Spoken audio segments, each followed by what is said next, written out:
আল্লাহ পাক বলেন জাহান্নাম থেকে মুক্তি যাবে, বানা যাবে আল্লাহর কাছে রহমানের বান্দারা।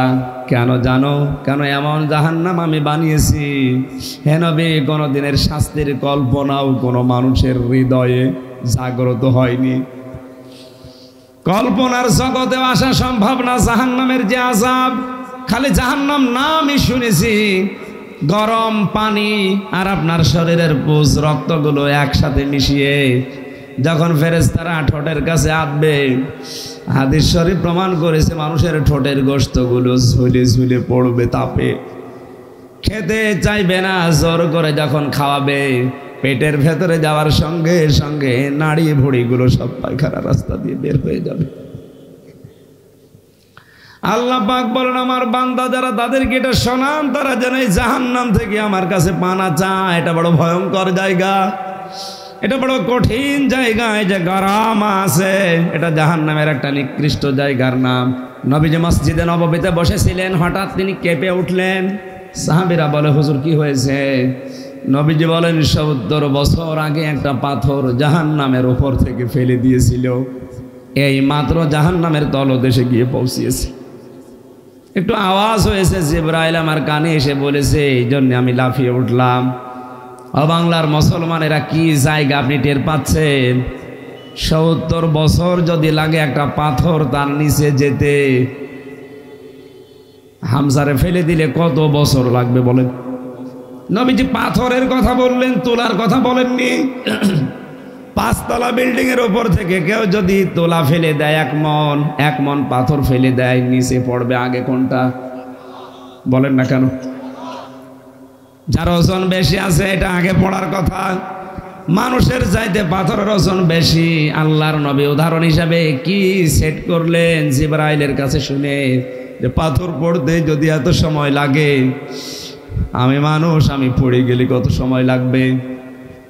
এই জন্য যত মানুষ কাবা শরীফ তাওয়াফ করে, এমপি সাহেব হাজি, এই রুকনে আমিনি থেকে হজরে আসওয়াদ, এই জায়গাটা পার হওয়ার সময় লক্ষ লক্ষ মানুষেরা একটা আয়াত পড়ে, রব্বানা আতিনা ফিদ দুনিয়া হাসানা ওয়া ফিল আখিরাতি হাসানা ওয়া কিনা আযাবান নার। এই খেয়াল করবেন, এটা এমনিতেই পড়ে না।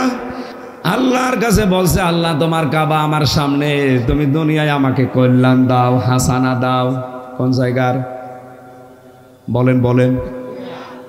এখানে ভেদ দুনিয়া হাসানার ভেতরে 10টা পয়েন্ট আছে। কেউ যদি মনে করে আমার দোয়া কবুল হয়েছে, তাহলে সে 10টা জিনিস দুনিয়ায় পাবে। আমার এই আয়াতের উপরে আলোচনা না, এই জন্য বিস্তারিত বলতে গেলে পুরা কোরআনের এই আয়াতগুলো শেষ হবে না। দুনিয়ার হাসানা আমি তাফসিরে পেয়েছি 10টা, আখিরাতের হাসানা 5টা। তাহলে 10 আর 5 কত? ওয়াকিনা আযাবান নার, আল্লাহ জাহান্নাম থেকে বাঁচাও। আল্লাহ বলেন জাহান্নাম থেকে বাঁচার উপায় মাত্র একটা। কয়টা? এ দোয়া কবুল করার পেছনে যদি আপনি দেখেন যে হ্যাঁ 10টা, 5টা আর 1টায় 16টা জিনিস আমি আসলে পাচ্ছি, তখন বুঝবেন আপনার দোয়া কবুল হয়েছে। আর একটাও যদি না পান, বুঝবেন শুধু দোয়া করে গেছেন, মাথার উপরে ওঠেনি। জাহান্নাম থেকে বাঁচার উপায়, যেহেতু জাহান্নামের আয়াতটা পড়েছে, এই জন্য এই শব্দটা বললাম। আমি একা না, সবাই দোয়া করেছি, ওয়াকিনা আযাবান নার, আল্লাহ আমাদের সবাইকে তুমি জাহান্নামের আগুন থেকে বাঁচাও। নবীজি বলেন জাহান্নামের আগুন থেকে বাঁচার উপায় আছে একটা। এই হাদিসের ব্যাখ্যা, এত হাদিস এসেছে, কিয়ামতে আরাফ নামক একটা প্রাচীর থাকবে। ওই প্রাচীরের উপরে আল্লাহ কিছু মানুষকে দাঁড় করিয়ে দেবেন। ওরা জান্নাতেও যাবে না, জাহান্নামেও পড়বে না। বিশ্ব নবীকে সাহাবীরা প্রশ্ন করলেন, এরা জান্নাতে যাচ্ছে না কেন? নবীজি বলেন এই মানুষগুলো দুনিয়াতে জান্নাতে যাচ্ছে না, এই কারণে ওদের সব কাজ ভালো ছিল, মা বাবার সাথে আচরণ খারাপ ছিল। এই কথা খেয়াল করেন। এ জায়গায় দাঁড়িয়ে আছে প্রাচীরের উপরে, আরাফ নামক প্রাচীর। শুরু হলো। নবীজি বলেন ওদের জীবনের সব কাজগুলো আমরা পেয়েছি, কিন্তু ওই লোকটার জীবনে মা বাবার সাথে আচরণ খারাপ করত। আজকে একটা ভিডিও ভাইরাল হয়েছে, দেখেছেন? 3 ভাই 2 বোন, সব বড় বড় হয়ে বিভিন্ন দেশে বিভিন্ন জায়গায় প্রতিষ্ঠিত হয়ে গেছে। এর ভেতরে একটা ভাই একটু পাগলামি করছে, তার বউ ছিল, বউ তার ছেড়ে চলে গেছে, পাগল হয়ে গেছে। এখন মা আর বাবাকে এই সব ভাই বোন মিলে সিদ্ধান্ত নিচ্ছে, টাকা পয়সা জমি জায়গা যা আছে সব আমাদের নামে লিখে বাবাকে রাস্তায় ছেড়ে দাও। এদের 5টা সন্তান, আরে পাগলটা নিয়ে 6টা। এই পাগলটা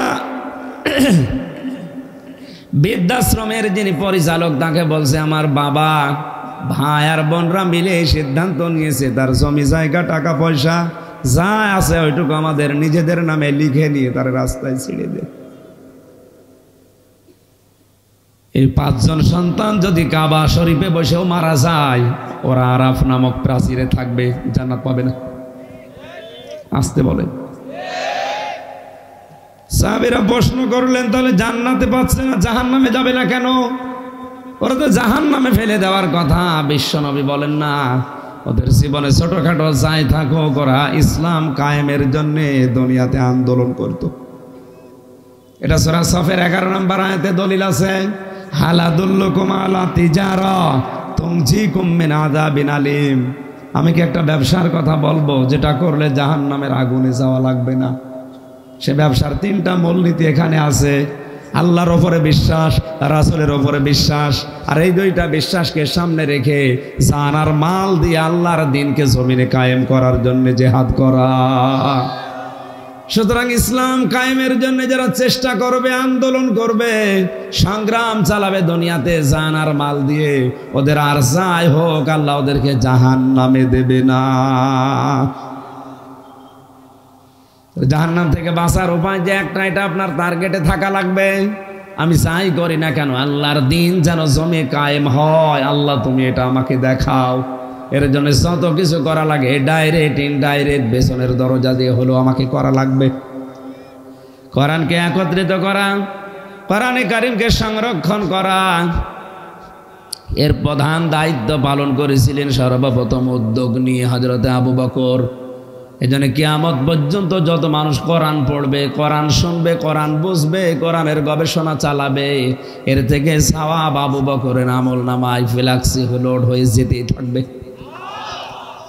যেন আমাদের জীবনে অন্তত এমন কিছু কাজ করা দরকার, এ 63 বছর না, এ 33 বছর বেঁচে আছি, অসুবিধা নেই, এমন কিছু করা লাগবে যেমন 33 কোটি বছর হায়াত দিয়ে অত কাজ কেউ করতে না পারে। আর সেটা সম্ভব শুধু কোরআনের দ্বারা। কিসের দ্বারা? আকাশের যে তারা দেখতে পান, কেউ যদি কোনোদিন গণনা করতে আরম্ভ করে, নবীজি বলেন হয়তো একদিন শেষ করে ফেলবে। কিন্তু হযরত ওমর 26 বছর বয়সে মুসলমান হয়ে কয়েক বছর দুনিয়ায় বেঁচে ছিলেন। এই অল্প সময়ে তিনি এত বেশি নেকির কাজ করেছিলেন, দুনিয়ার মানুষ যদি ওমরের নেকি গণনা করে কোনোদিন শেষ করতে পারবে না। আমি এর মূল রহস্য হযরতে আবু বকর, হযরতে ওমর, তাদের এই নেকি বৃদ্ধি হওয়ার মূল রহস্য পেয়েছি আমি কোরআনের কারণে। কারণ তারা মেহনত করেছিল, শ্রম দিয়েছিল, সময় দিয়েছিল কোরআনের পেছনে। এ কোরআন তাদেরকে এত উপরে তুলেছে যত উপরে ওঠা আমাদের দ্বারা সম্ভব না। যেন আমাদের অল্প হায়াতটা যেন কোরআনের পেছনে ব্যয় হয়। কিসের? আরো জোরে বলেন। এই অনুষ্ঠানটা নিয়ামত, এরকম নিয়ামত আপনার জীবনে আল্লাহ আরো বৃদ্ধি করে দেবে, এমন এমন কাজ আপনাকে দিয়ে করাবে। এখানে আর একটা হাদিস বলা দরকার। কোনো মানুষ যদি মনে করে আমার পেছনের জীবনের যে ইবাদত বন্দেগী করলাম এটা কবুল হচ্ছে নাকি আন্দাজেই করে যাচ্ছি, নবীজি বলেন তুমি বুঝবে ওই সময় যখন তোমার আচার আচরণ কোরআন কেন্দ্রিক হবে, কোরআনে বর্ণিত নিয়ম নীতি অনুযায়ী তোমার আচার আচরণ, মুআমালাত, মুআশারাত, এমনকি কথাবার্তারাও যখন বলো ওয়াকুলু লিন্নাসি হুসনা, মানুষের সাথে কথা বললেন নরম কথা, আনন্দের কথা, সুন্দর ভাষায় বলো। এই যে কথা বলা মানুষের সাথে হেসে হেসে মানুষকে আনন্দ দেওয়ার জন্য কষ্ট না দিয়ে, এইটাও একটা ইবাদত। এটা কি? এজন্য কোরআন কেন্দ্রিক জীবন যদি আমাদের গঠন হয়ে যায়, তাহলে বুঝবেন যে আপনার পেছনের 33 বছরের জীবনের ইবাদত অন্তত কবুল হয়েছে। এই হাদিসটা আমি পেয়েছি, নবীজি বলেন আমান আমিলা বিহি উজিরা, যারা কোরআন দিয়ে আমল করবে, কাজ করবে, এদের পুরস্কার আল্লাহ নিজের হাতে দান করবে। টাঙ্গাইলবাসী ভুল বুঝবেন না। অনেকে মনে করে তাহলে আমি হাদিস দেখে আমল করি, ফাজাইলের কিতাব দেখে আমল করি, আমার কিছু হবে না। হ্যাঁ হবে। আপনাকে যদি আল্লাহ পুরস্কার দেয়ও হয় নবীদের দিয়ে, রাসূলদের দিয়ে, ফেরেশতাদের দিয়ে পৌঁছিয়ে দেবেন। কোরআনের আমল যদি কেউ শুরু করে, ওকে আল্লাহ নিজের কুদরতি হাত দিয়ে পুরস্কার ধরিয়ে দেবে। এ কথার লোড কত, ওজন কত টের পাচ্ছেন? আল্লাহ নিজে কিয়ামতে ডাক দেবে, হামজা এদিকে আয়। এই যে এই সম্বর্ধনা নিয়ে একটা বান্দার জন্য এটা কত বড় পাওয়া। এই জন্য কোরআন যারা শুনতে আসে, ওরা যদি বুঝতে পারে, দেখবেন ওর চোখ দিয়ে পানি গড়িয়ে পড়ছে। এটা তো আমি বানালাম নাকি?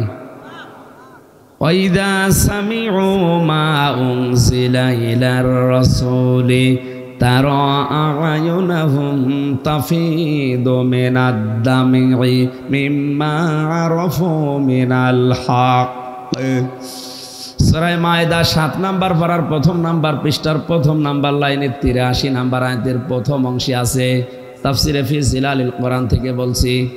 সাইয়্যিদ কুতুব লিখেছেন, আল্লাহ পাক বলেন, হে নবী, যখন আপনি কোরআন শোনাবেন, যারা এর মর্ম বাণীগুলো উপলব্ধি করতে পারবে, বুঝতে পারবে, আপনি তাদের চোখের দিকে তাকিয়ে দেখবেন ওরা কেঁদে ফেলেছে। কখন ওদের চোখ দিয়ে পানি গড়িয়ে পড়ছে ওটা আপনি টেরও পাবেন না। মনের অশান্তে ওরা আল্লাহর কোরআনের কথা উপলব্ধি করে কাঁদতে শুরু করবে। আল্লাহ পাক যেন এরকম শ্রোতা হয়ে এখানে বসার তৌফিক দেন, বলেন আমিন। তাহলে আমাদের জীবনের এরকম ভালো ভালো নিয়ামত যদি বৃদ্ধি করতে হয়, শুকরিয়া আদায় করা লাগবে কার? এখন শুকরিয়া আদায়ের পদ্ধতি 3টা। কয়টা? এইদিকে তাকান। 1 নম্বরে কেউ যদি শুকরিয়া আদায় মনে করে যে একেবারে টুটি পর্যন্ত খেয়ে ঢেকুর একটা তুলে বলছে আলহামদুলিল্লাহ, এটা শুকরিয়া আদায়ের একটা বাক্য। শুকরিয়া আদায় করতে হলে 3টা জিনিস আপনাকে মাথায় রাখা লাগবে। 1 নম্বরে মুখ দিয়ে স্বীকার করা লাগবে যে হ্যাঁ, এটা আমার জীবনে নিয়ামত। কথা বুঝতেছেন? 2 নম্বরে মন থেকে আপনার আনন্দ পাওয়া লাগবে। এটা মন থেকে আনন্দ পাওয়ার বিষয়টা কখন আপনি টের পাবেন? আল্লাহ পাক বলেন, ইন্নামাল মুমিনুনা আল্লাযীনা ইযা যুকিরাল্লাহু ওয়াজিলাত কুলুবুহুম। আল্লাহর দৃষ্টিতে মুমিন তো ওই লোকটা যার সামনে আল্লাহর নাম উচ্চারণ হলে ওদের অন্তরাত্মা কলব কেঁপে ওঠে। কে বলছেন বলেন তো? আল্লাহ নিজে বলছেন তার কলব কেঁপে ওঠে। এখানে কফ লাম বা কলবন শব্দটা আছে। আমি যাব আলোচনায়, তবে একটা বেদাতেই বাংলাদেশ থেকে একটু দূর করে নেই। এটা আমি অন্য দেশে পাইনি। ছোট বয়সে কয়েকটা দেশ আমি গেছি মুসলমান রাষ্ট্রে, কিন্তু এই জিনিসটা বাংলাদেশ আর ভারতে বেশি। এটা নিরসন করা দরকার। কালকে এটা যেহেতু যাবে সারা পৃথিবীতে ছড়াবে ইউটিউবের মাধ্যমে।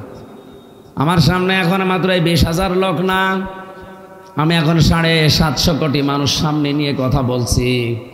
ভালো করে খেয়াল করেন, আমি প্রথমে কোরআনের আয়াত বলছি, হাদিস বলছি বিজ্ঞানের দৃষ্টিতে, এরপরে বাস্তবতার দৃষ্টিতে আপনি মিলাবেন। এই যে ওয়াজিলাত কুলুবুহুম, তাদের কলব কেঁপে কেঁপে ওঠে। এখন এই জিনিসটার কাজ কি এবং এটা থাকে কোথায়, এটা যদি আপনি আজ পরিষ্কার করে নিয়ে যেতে পারেন। আমি আলেমদেরকে বলছি, হাজার হাজার দরবার থেকে একটা আওয়াজ আসে যে মানুষের স্তনের বাম স্তনের 2 আঙ্গুল নিচে একটা গোস্তের টুকরা আছে, এটার নাম কলব। এটার নাম কি বলেন বলেন? এটা যদি কেউ আল্লাহ জিকির করে বা আল্লাহ আল্লাহ জিকির করে, সুবহানাল্লাহ পড়ে, আল্লাহর জিকির দ্বারা এ কলব পরিষ্কার হয়। এ কথা আজ বাংলার 48,000 পীরের দরবার থেকে এক কথায় আসে, কলব পরিষ্কার করো। ওনারা বলতে চান কলব আছে বাম স্তনের 2 আঙ্গুল নিচে। এবার আসেন কোরআন কি বলে দেখে। আল্লাহ পাক বলেন লাহুম কুলুবুল লা ইয়াফকাহুনা বিহা। সূরা আরাফ 9 নাম্বার পারার 13 নাম্বার পৃষ্ঠার 2 নম্বর লাইনের 179 নাম্বার আয়াত, এই 2য় অংশে এটা পাবেন। আল্লাহ পাক বলেন ওদের কলব আছে কিন্তু বুঝ নেই, চিন্তা নেই। এই আয়াত দ্বারা প্রমাণ হয় কলবের কাজ চিন্তা করা, বোঝা। এ পর্যন্ত বুঝেছেন কিনা? কলবের কাজ আল্লাহর যে ভাষা কি করা, আরো জোরে। এবার আসেন তো নবীজির হাদিস দেখি। বিশ্ব নবী জানিয়েছেন আলা ইন্না ফিল জাসাদি মুদগাতুন, হে পৃথিবীর উম্মতেরা সাবধান, জেনে রাখো। আলা মানে সাবধান, জেনে রাখো। ইন্না ফিল জাসাদি মুদগাতুন, প্রত্যেকটা মানুষের এই 3.5 হাত বডির ভেতরে একটা গোস্তের টুকরা আছে। এটা আমরা সেই ছোটবেলা থেকে বিভিন্ন মাওলানার মুখে শুনেছি। এই হাদিসের ব্যাখ্যা এভাবে করছে, প্রতিটি মানুষের শরীরের ভেতরে একটা গোস্তের টুকরা আছে। ওয়াইদা ফাসাদাত ফাসাদাল জাসাদু, ওটা যদি খারাপ হয়ে যায় পুরা শরীরটাই খারাপ হয়ে যায়, আর ওইটা যদি ভালো থাকে পুরা মানুষটাই ভালো হয়ে যায়। আল্লাহ, আমি আবার বলছি সাবধান, জেনে রাখো। ওয়াহিয়াল কলব, ওই গোস্তের টুকরার নাম কলব। নাম কি? এই হাদিস পর্যন্ত বুঝেছেন কিনা? না, আপনি বোঝেন না। শব্দটার দিকে খেয়াল করেন। আলা ইন্না ফিল জাসাদি, আলা মানে জেনে রাখো, সাবধান। ইন্না মানে নিশ্চয়, ফি মানে মধ্যে, জাসাদ মানে শরীর, মদগা মানে গোস্তের টুকরা। আমার ঠিক আছে। এবার হাদিসের বাস্তবতা আমি নিয়ে যাচ্ছি। আল্লাহর নবী কিন্তু বলেন না আলা ইন্না ফিস সিররি, মাথার ভেতর ওই টুকরাটা আছে, এটা বলেছেন। আলা ইন্না ফিল বতনি, পেটের ভেতরে গোস্তের টুকরা আছে, বলেন না কেন? এটা ক্লাস চলছে একটা। আল্লাহর নবী জানিয়েছেন পুরা শরীরের ভেতরে কোথায় আছে ওইটা তোরা বের কর। ওই গোস্তের টুকরা ভালো হয়ে গেলে পুরা মানুষ ভালো হয়ে যায়, ওটা খারাপ হয়ে গেলে পুরা মানুষ নষ্ট হয়ে যায়। এবার শব্দটা আমি দেখলাম আলা ইন্না ফিল জাসাদি মুদগাতুন, শব্দটা মুদগা কি বলেন? বলেন। মুদগা হওয়ার জন্য বিজ্ঞান এখন পরীক্ষা করে দেখছে যে 3টা শর্ত লাগে ওর ভেতরে। কোন জিনিস যদি মুদগা বলতে চান, মায়ের পেটের ভেতরে রেহেমে যে সন্তানটা আছে, প্রথমেই বীর্যটা 40 দিনে হয় আলাক। আলাক মানে জ্বলন্ত। আলাক মানে কি? মাটির নির্যাস, জ্বলন্ত যোগ যাই বলেন। 2 নম্বরের স্টেপে 40 দিন পরে যেটার আকৃতি পায় তার নাম মুদগা। তার নাম কি? মুদগা হওয়ার জন্য শর্ত বললাম কয়টা? জবাব দেন। 1 নম্বরে ওর ভেতরে গোশত থাকা লাগবে। 2 নম্বর ওর ভেতরে চর্বি থাকা লাগবে রক্ত সহ। 3 নম্বরে রাবারের ওপরে কামড় দিলে যাবে দাঁত বসে যায়, ওরকম দোড়া কাটা ভাব হবে। বাংলার মুসলমানের আলেমদের ভেতরে হয়তো মত পার্থক্য আয়াতটা নিয়ে আসে, কিন্তু কোরআন হাদিস বিজ্ঞান আর বাস্তবতার সাথে মিলান্ত। আবহমান কাল থেকে যারা এই কথা বলে অনেককে ধোঁকা দিয়ে বোকা বানিয়ে কলব পরিষ্কারের নামে জোরে জোরে ধাক্কা মারাচ্ছেন, আসলে ওই কলব এখানে আছে কিনা। এই যে মুদগার যে 3টা শর্ত বললাম, আপনি কম্পিউটারের ভেতরে এখনই নিয়ে যান, এখানে স্ক্রিন সেট করেন, আমি দেখিয়ে দেব। 1 নম্বরে রক্ত পাওয়া লাগবে চর্বি সহ, গোস্তের একটা টুকরা লাগবে, রাবারের ওপরে কামড় দিলে যেমন দাঁত বসে যায় এরকম দোড়া কাটা ভাব দেখা যাবে। মাথার ভেতরে যে মগজ আছে এটা বের করেন, আর বাম স্তনের 2 আঙ্গুল নিচে যে গোস্তের টুকরা আছে এটাও বের করেন। এই 2টা পাশাপাশি রাখলে নবীর হাদিসের সাথে যে মুদগা শব্দটা ওইটার সাথে মিলছে আপনার বুক না মাথা? বলেন বলেন। আর আমরা কোরআনের আয়াত পড়লাম কি মানুষকে চিন্তা কলব দিয়েছি কিন্তু চিন্তা করে না, তাহলে কলবের কাজ যেহেতু চিন্তা করা, আর চিন্তা মানুষ বুক দিয়ে করে না, করে মাথা দিয়ে। এটা পাগলেও বোঝে যে মানুষ চিন্তা বুক দিয়ে করে না মাথা দিয়ে। আরো জোরে, তাহলে মাথার ওই মগজের ভেতরে রক্ত আছে, চর্বি আছে, দড়া কাটা ভাব আছে, কথা বলছেন না কেন? আর বাম স্তনের 2 আঙ্গুল নিচে যে গোস্তের টুকরা, এখানে হয়তো আপনি রক্ত পাবেন, চর্বি পাবেন, দড়া কাটা ভাব নেই। ওই ভাবগুলো আল্লাহ এমনি তৈরি করেনি। এই মাথার ভেতরে 6টা জিনিস আল্লাহ সেট করেছেন, সেন্ট্রাল লব, অক্সিপিটাল লব, এরকম 6টা জিনিস দিয়ে আল্লাহ মাথা সাজিয়ে এক একটা এই লবের সাথে প্রায় 8টা 10টা করে কানেকশন দিয়ে পুরা শরীরের ভেতরে 70,000 তার আল্লাহ রেডি করে রেখেছেন। পায়ের ভেতরে যদি কাটা ফোটে, আপনার পা থেকে শুরু করে যে তারটা লাগানো, সঙ্গে সঙ্গে মাথায় চলে যায়, ওখান থেকে সিদ্ধান্ত দেয় ফ্রন্টাল লব থেকে তাড়াতাড়ি করে কাটা তুলে ফেলো। সাপ দেখলেন চোখ দিয়ে, কি দিয়ে? চোখ দিয়ে সাপ দেখার পরে তড়িৎ গড়ে ওটা মাথায় চলে যায়, ওই যে তার সেট করা, ওখান থেকে সিদ্ধান্ত আসে হয় লাঠি হাতে নাও, নয় পেছনে আবার উঠান করে দৌড় দাও। আমি এতক্ষণ পর্যন্ত যা বলছিলাম তার মূল কথা এটা। কোরআন দিয়ে, হাদিস দিয়ে, বাস্তবতা দিয়ে, বিজ্ঞানের থিওরি দিয়ে আমরা পেলাম কলব নামে যে জিনিসটা এখানে বাম স্তনের নিচে মেলে না, এটা মিলছে এইটা। কারণ এইটা ভালো হলে মানুষ ভালো হয়ে যায়, এটা খারাপ হলে মানুষ নষ্ট হয়ে যায়। কথা বলেন ঠিক কিনা? এখন আজ পর্যন্ত যারা কলব পরিষ্কারের নামে এইটা পরিষ্কার করাচ্ছে, জিনিস তো ওখানে নেই, খালি বুক ব্যথা হবে।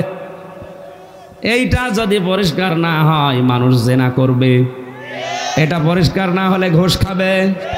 কথা বলা লাগবে। নবীজি বললেন এটা ভালো হলে মানুষ ভালো, এটা খারাপ হলে মানুষ নষ্ট হয়ে যায়। এ কথা যদি এখন কোরআন, যারা শিক্ষিত মানুষ আছে, কোরআন দিয়ে, হাদিস দিয়ে, বিজ্ঞান দিয়ে যদি প্রমাণ করে ফেলে যে এতদিনে বাবা যা বলেছে মিলছে না, কারণ চিন্তা মানুষ বুক দিয়ে করে না, করে মাথা দিয়ে, তখন ওদের ব্যবসা, ওদের দরবারে এমনি বন্ধ হয়ে যাবে। এই কারণে বিরোধিতা করে, বলে উনি পীর দেখতে পারে না। আরে পীর তো ভালো জিনিস। পীর মানে শিক্ষক, ওস্তাদ, মুআল্লিম, টিচার। আপনি যেটা জানেন না, ফাসআলু আহলা যিকরি ইন কুনতুম লা তা'লামুন। আল্লাহ বলেন যেটা জানো না, যারা জানে তার কাছে জেনে নাও, এটাই পীর। আমিও আপনার জন্য পীর। আপনি যেটা জানেন না আমার কাছে জেনে নেবেন, এইটার নাম শিক্ষক, পীর। এই কথা বলছেন না কেন? কিন্তু এই নামটা নিয়ে কত ভণ্ড ব্যবসা করে খাচ্ছে আপনি দেখেন। একথা যদি সত্যি এদেশে প্রমাণ হয়ে যায়, যারা মানুষ, ওরা তো আর দরবারে যাবে না, বলবে ভণ্ড আমার এতদিন খালি বুক ব্যথা করিয়েছে, আসল জিনিস পরিষ্কার করায়নি। ওরা আমারে ভালোবাসবে। সুতরাং এই বেদাত দিয়ে যারা শুরু করছেন, কোরআনের সাথে মিল নেই, হাদিসের সাথে মিল নেই, বিজ্ঞানের সাথে মেলে না, বাস্তবতায়ও মেলে না। কোন কারণে আপনি উল্টাপাল্টা করে জিকির করবেন বলেন? জিকির করতে নিষেধ নেই, সুবহান আল্লাহ জিকির করেন। সুবহান আল্লাহ মানে কি? আল্লাহ পবিত্র। সুবহান আল্লাহ মানে কি? সকালবেলায় 100 বার সুবহান আল্লাহ, আল্লাহ তুমি পবিত্র বলে গেলেন। দোকানে বসে আপনি ওজনে কম বেশি করেন, খাদ্যে ভেজাল দেন, সুবহান আল্লাহ আছে? কিসে সুবহান আল্লাহ পড়ে? আপনি যেমন বললেন সুবহান আল্লাহ, আল্লাহ পবিত্র, আল্লাহর বিধান কি? কথা বলেন না কেন? এই যে ওজনে কম বেশি যারা করে, এখানে আল্লাহর বিধান আছে না নেই? কি এখানে কি?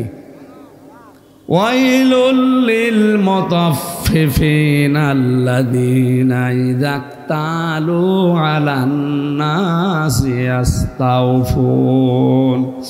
আল্লাহ বলেন ধ্বংস হয়ে যাক ওই দোকানদারগুলো, ওই ব্যবসায়ীগুলো ধ্বংস হয়ে যাক যারা ওজনে কম বেশি করে। এই ওজন বলতে আমরা অনেকে মনে করি যারা দাড়ি পাল্লা ওজন করে শুধু এরাই ধরা খাবে, আমরা নেই না।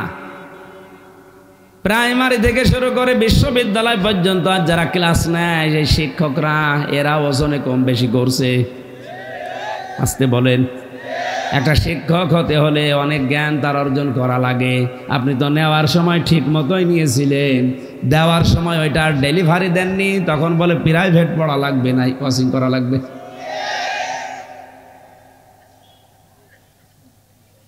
এই যে মঞ্চের চেয়ারগুলো, এই মেম্বারগুলো, এগুলো কিন্তু একটা আমানত। আমি হক কথা বলার জন্য আপনি সে কুষ্টিয়া থেকে আমরা নিয়ে আসলেন।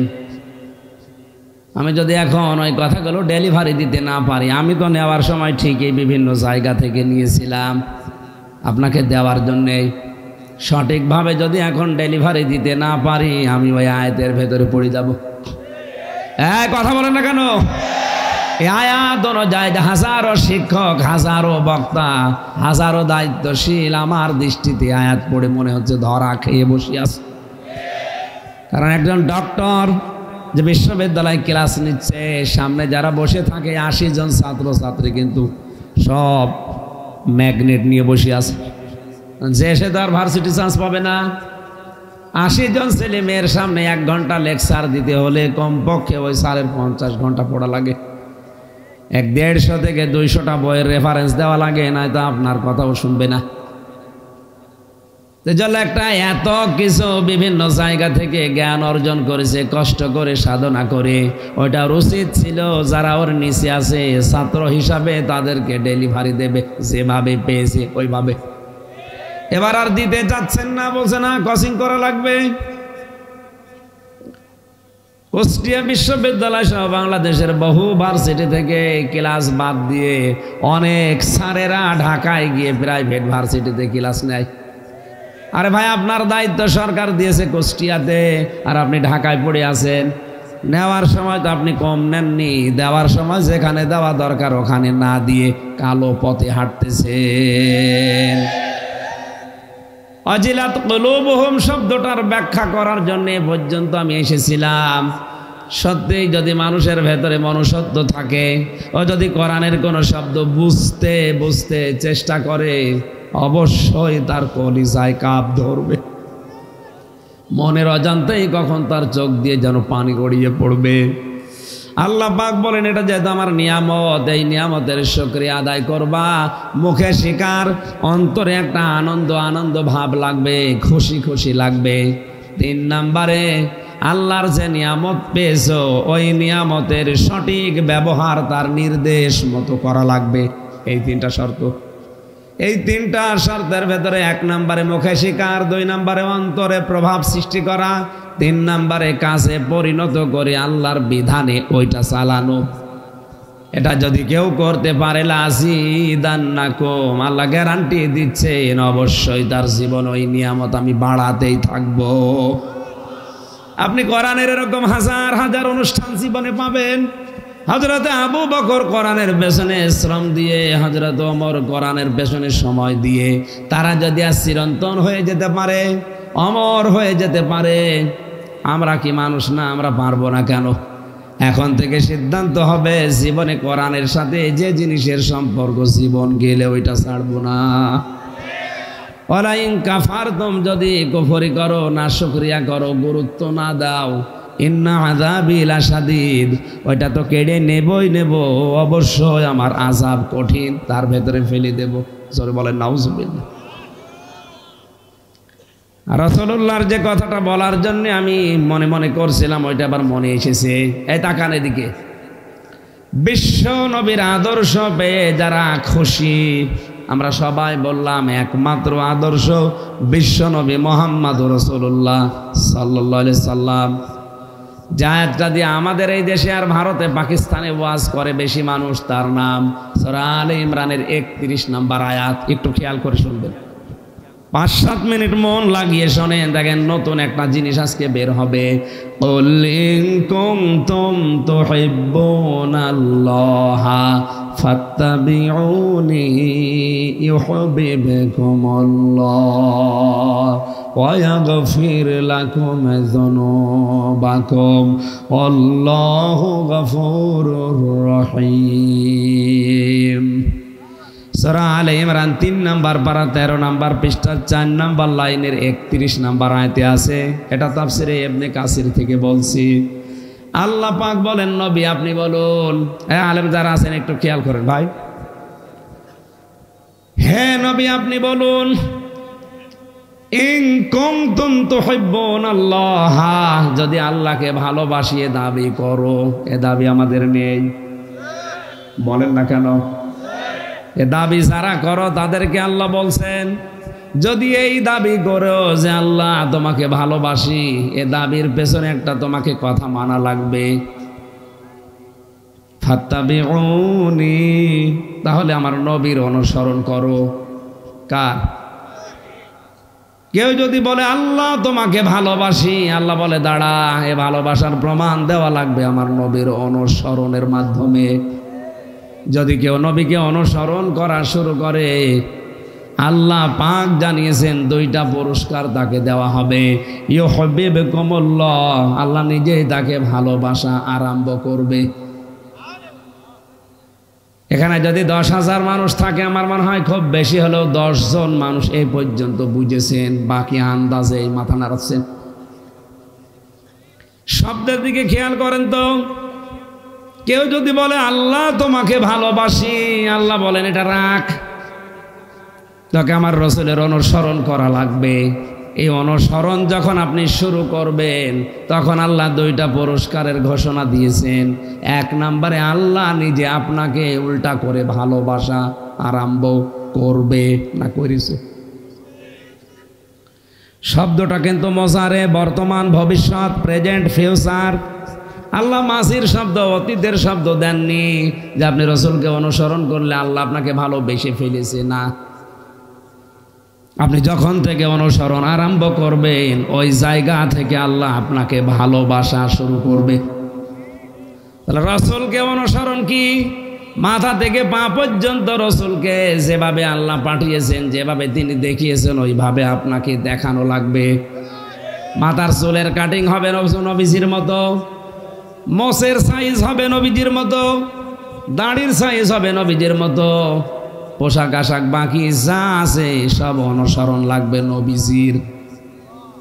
ও বাংলার মুসলমানেরা, আপনি বলেন তো, এখন মাথা থেকে শুরু করে রান্নাঘর থেকে সংসদ এ পর্যন্ত নবীজির অনুসরণ কোন জায়গায় আছে? এবারে দ্বিতীয় শব্দ, আল্লাহ পাক বলেন যদি কোনো মানুষ নবীজির অনুসরণ আরম্ভ করে, আমি তাকে ভালোবাসা শুরু করব।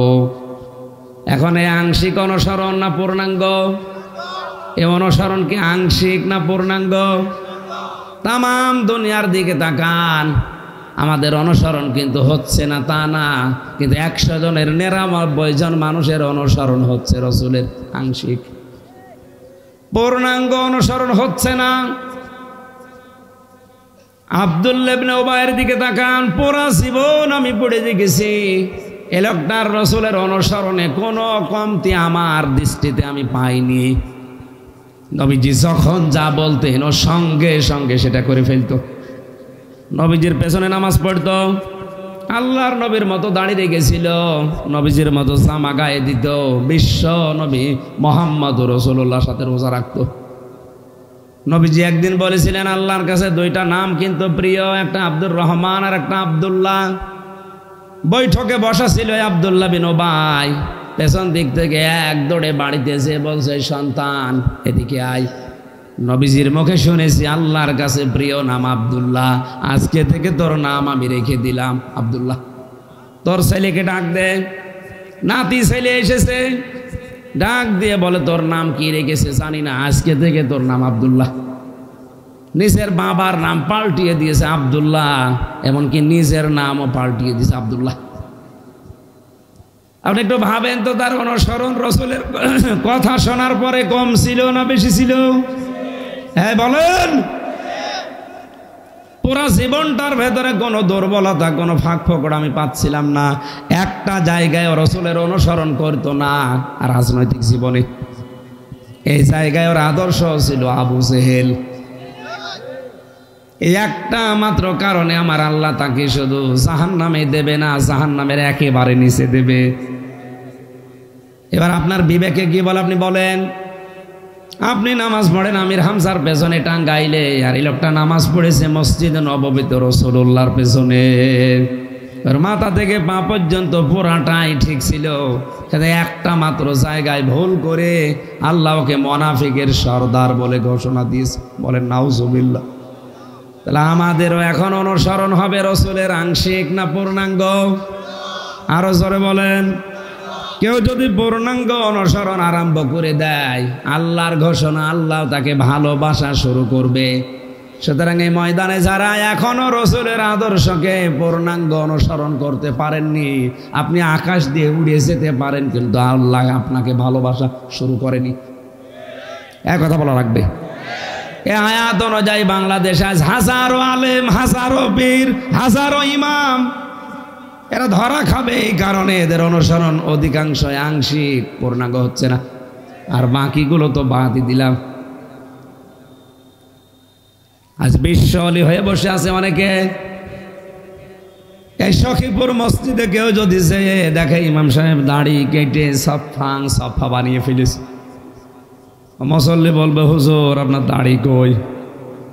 ইমাম যদি বলে বেটা ধরো তো দাড়ি নেই, মুসল্লি বলবে হুজুর দাড়ি ছাড়া মুসল্লি হওয়া যায়, দাড়ি ছাড়া ইমাম হওয়া যায় না। এ কথা বলবে কিনা? কি বুঝলেন এখান থেকে? টাঙ্গাইলের সখীপুরের এই দিঘির চালা নাকি এলাকা আষাঢ়িয়া চালা, এ ছাতা তো কুষ্টিয়ায় গেলে কিয়ামতের আগে কেউ চিনবে না। কুষ্টিয়াতে কেউ যদি বলে আষাঢ়িয়া পাড়া বাড়ি আমার, থানা জেলা না বলা পর্যন্ত কিয়ামতের আগে চিনবে।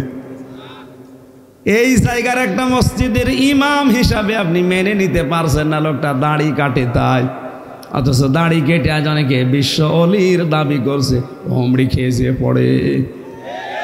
আলে ওর ভেতরে রসুলের আদর্শই নেই, তো বিশ্ব অলি হয় কি করে?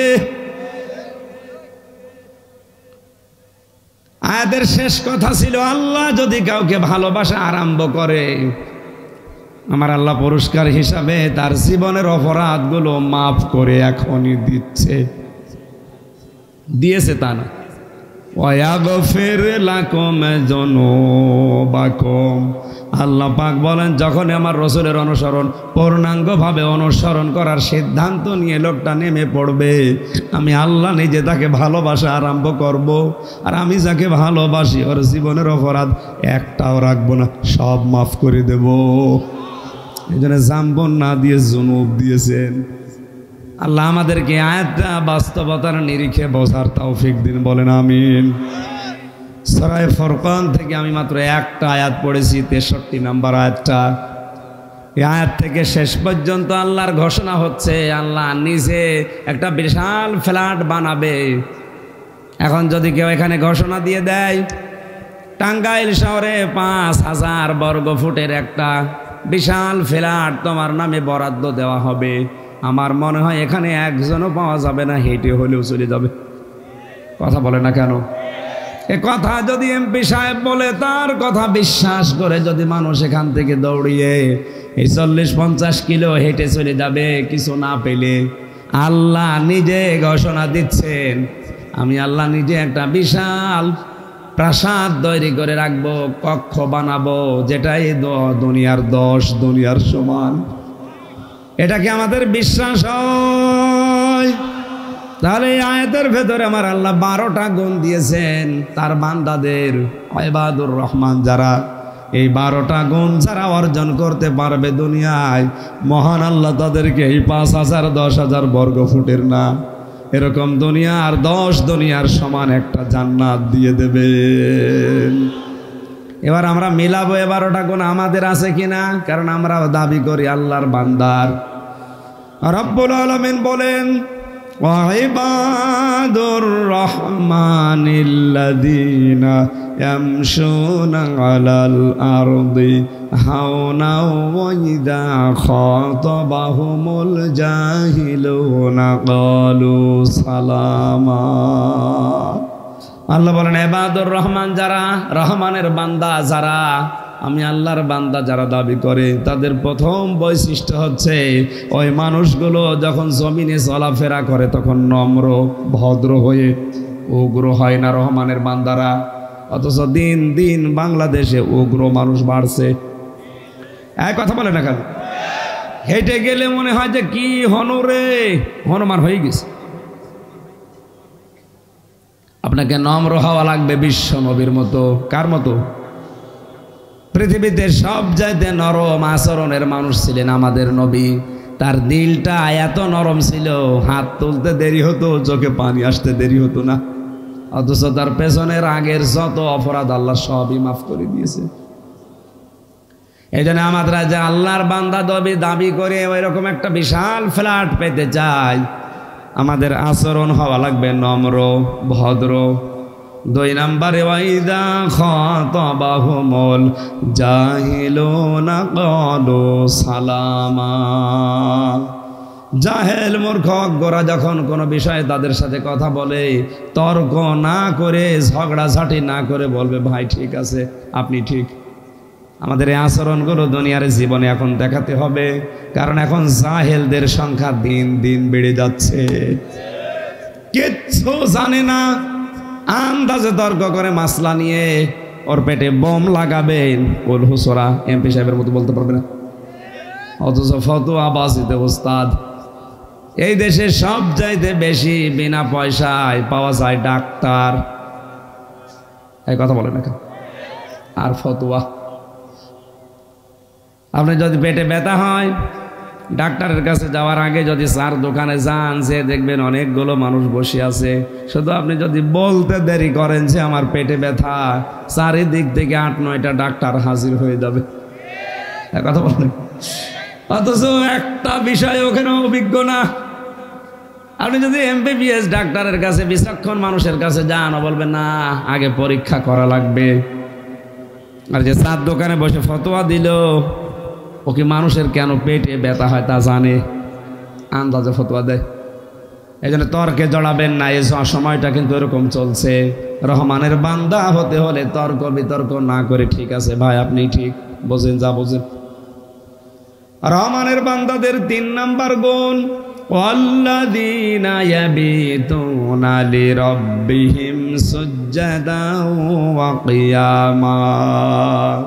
আল্লাহ পাক বলেন ওই মানুষগুলো রাতের বেলা সারা রাত ঘুমিয়ে কাটায় না, রাতের কিছু সময় আমি আল্লাহর জন্য সেজদা দিয়ে দাঁড়িয়ে দাঁড়িয়ে কাটাই।